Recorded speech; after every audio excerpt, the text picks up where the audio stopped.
got some nice strawberries. Now, here's a mango keat seedling, which is hopefully going to flower. We've got a Acapodilla in the ground. See, it's in the ground. That's my heat wire that keeps it sort of warm underneath shade cloth at night.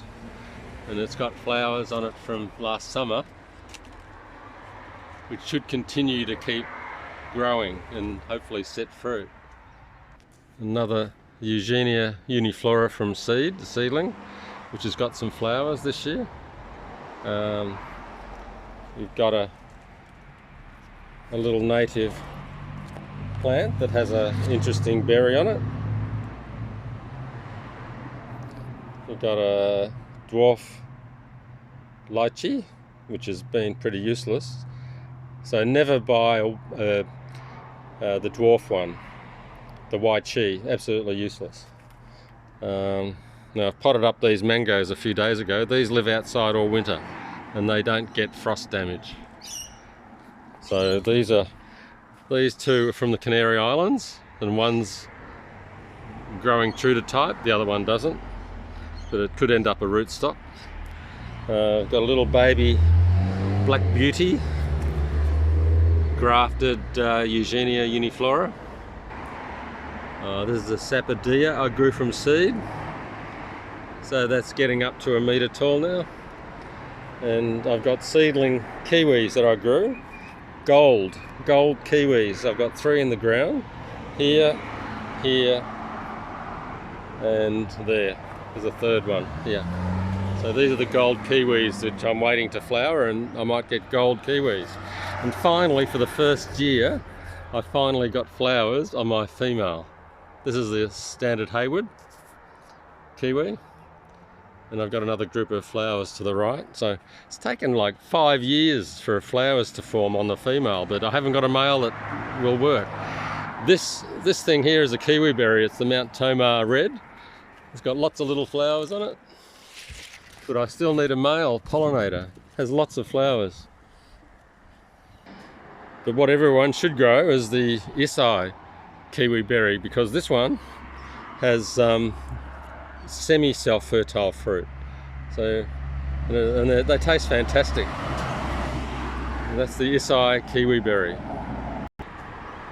This is pretty much an anomaly. This is a keat mango that I grew from seed, and that has flowered before, and it lives outside in this covered in area really nicely. So I'm pushing the limits with temperatures here. Got a few white sapotes over here.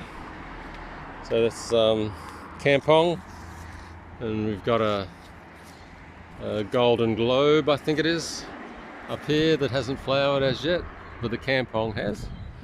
Got a wampy. There's a wampy over here with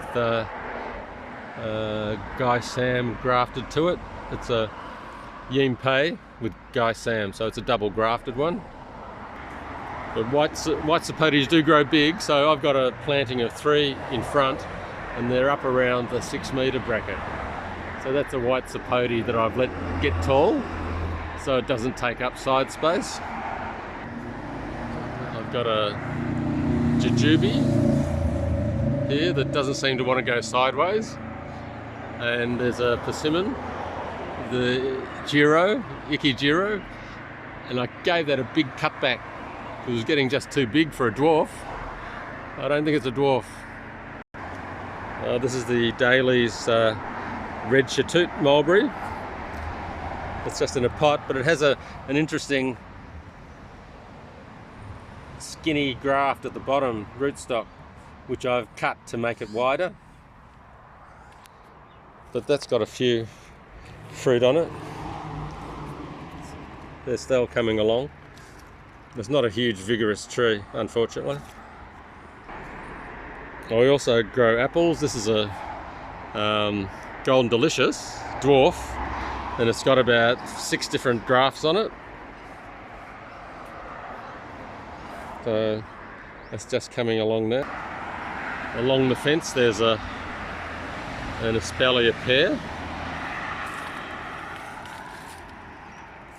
We've got, I've forgotten the name of that berry.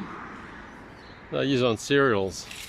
And I've got a few blueberries. This one's a good one. This one's the something blue. It's the one they sell under the name of Nellie Kelly blueberry. Sunshine blue. It's got loads on it. And this one's a grafted one, not a grafted one, it's a deciduous one, I mean. So deciduous blueberry. And we've got the super large, well, they don't have large fruit on it, but this is the burst or something or other, blueberry burst. Over here I've got the Lapins cherry, that's just coming into flower, lots of flowers on that. This is the understory of my white sapotes. How's those trunks?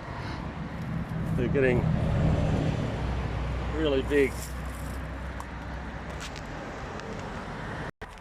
This is an interesting native yam everyone should grow. It's called the yam daisy. That comes from an area somewhere near Portland. And it's wild down there, but I haven't had friends find it. There's the Chinese gooseberry, which I haven't had any fruit yet off. The yacon are just resurging. I didn't actually pick them this year.